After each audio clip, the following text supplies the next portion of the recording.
Différence numéro 13. Les riches font travailler leur argent pour eux. Les pauvres travaillent dur pour leur argent. Ecker dit « Je suis d'accord pour dire que vous devez travailler pour votre argent, mais pour les riches, cette situation n'est que momentanée. Pour les pauvres, c'est sans fin. Les riches pensent que pour que l'argent travaille dur et prenne votre place, vous devez d'abord travailler dur. Ils savent également que plus votre argent travaille, moins vous aurez à travailler. Le premier objectif devrait être de devenir financièrement libre le plus rapidement possible. Ecker définit la liberté financière d'une manière simple. La liberté financière, c'est la capacité de vivre le style de vie que vous désirez sans avoir à travailler ou à dépendre de quelqu'un d'autre pour l'argent. Et comment cela est-il possible?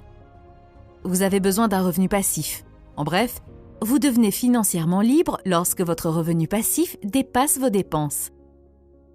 De nombreuses personnes ne font pas la différence entre être riche et être libre financièrement. Ils pensent qu'il faut d'abord être riche pour être libre financièrement, mais ce n'est pas vrai. La liberté financière vient en premier parce que c'est plus facile et plus rapide à faire. Laissez-moi vous poser une question. Est-il plus facile de monter une échelle de 10 marches ou une échelle de 1000 marches? Bien sûr, l'échelle à 10 marches est plus facile, non?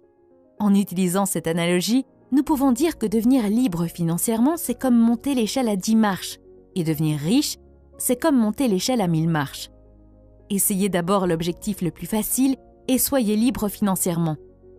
Une fois que vous aurez un revenu passif et que vous n'aurez plus à travailler pour personne, vous pourrez utiliser ce temps libre pour devenir riche.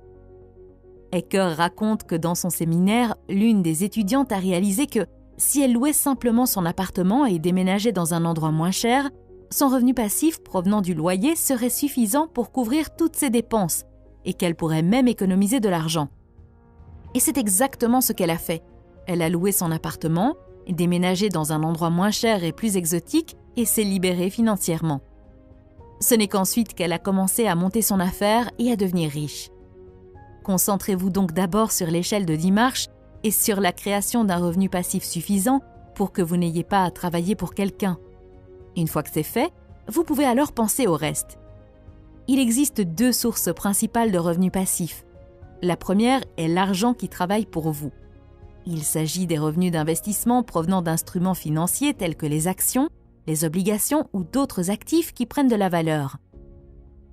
La deuxième grande source de revenus passifs est l'entreprise qui travaille pour vous.